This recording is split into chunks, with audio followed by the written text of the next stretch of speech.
you don't have extra because inflation has risen to a point where your yearly raises, if you're even getting those, they can't keep up. Yeah. You know, and so I feel for all of us as we're trying to navigate the crazy waters of because unfortunately you got to have money to live, and you know I wonder, like this, it just makes me wonder at what point are we going to see fewer and fewer people buying homes, and are we going to? We're already seeing it. I know, we're but already like, seeing it. how long is it going to be before it's like so noticeable that people go, oh, you know? The one redeeming thing that I think we have going for us right now is I think in a very short amount of time we're going to have a surplus of inventory.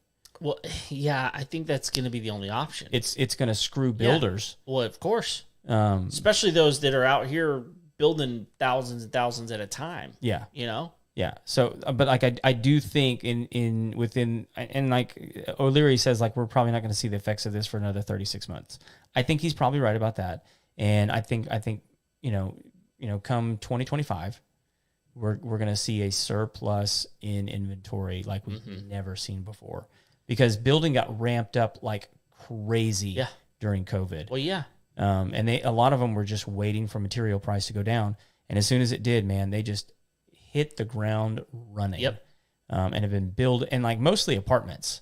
A lot of apartment construction has been going on. Which they're going to come out looking like geniuses through this whole thing. The apartment builders? Yeah. Probably. Because they're going to be the ones that are benefiting from people having to get out of their home and like, look, I can't buy another home right now, so I'm just going to live in an apartment. Well, and like what's happening right now is apartment rental rates are about the same. They're so high. As renting a home. Yeah, but I don't have the extra concern about what if a water heater breaks or what if, you know, what happens. I mean, it has its benefits. You know? But they may come looking out rosy. You may be 100% right. I don't know. I'm just saying I know, you know, I just know that there's going to be a surplus in inventory. Yeah. I mean, like just numbers wise, there's going to be.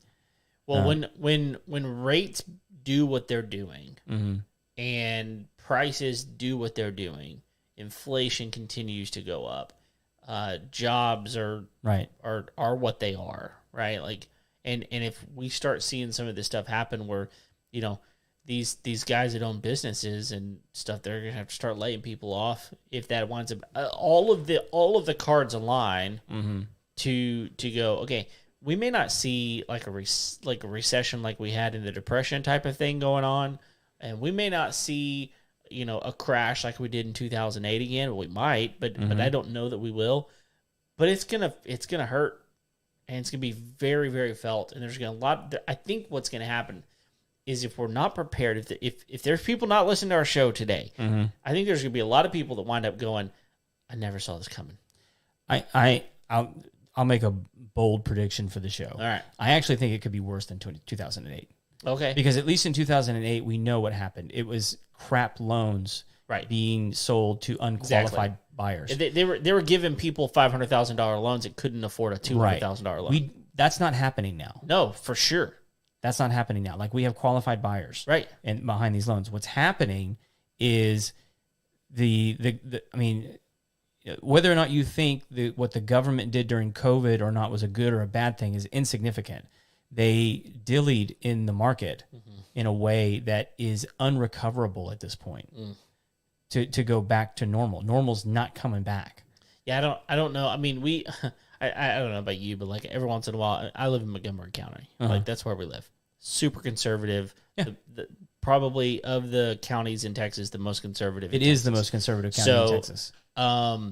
Just keep that in mind. But I see stuff all the time. It's like, remember what gas price was on April 1st, 2020 or whatever? And it's like, it was $1.35. Yeah.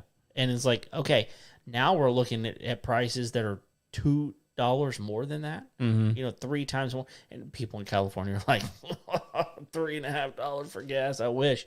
Because my parents were just there. It's almost $6 a gallon. I don't doubt it. And so it's just, it's crazy. And so, I think that I think that whenever we see that, I just don't know.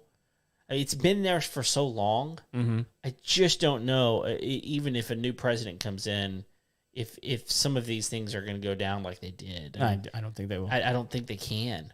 So it'll be interesting to see what happens with this new election that comes up. But even still, like, I mean, I think some things are going to change, for sure. They will. They will change. But I don't think it's going to make people go back to a brick and mortar office building. No, I don't think so. So either. And that's what's driving this. Mm-hmm. So now, I mean, maybe you can pass some legislation that would change it. I don't know, but I can't imagine someone going, you know what? I'm tired of being at home. Yeah, I want to go back to the office.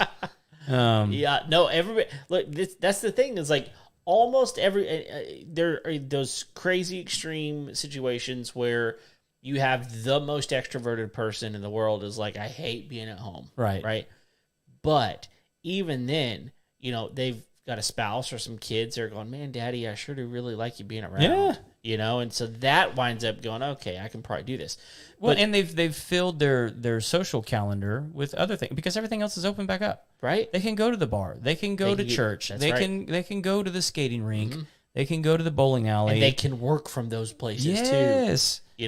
And oh, by the way, they bought that house that had the office in it. Yep. And so they're happy because now I got all my stuff here. Yeah. I got my own dedicated space, and we got a friend who was here at your birthday party last night. Jared, he's been on our show before multiple times, and like he built a new barn at his house.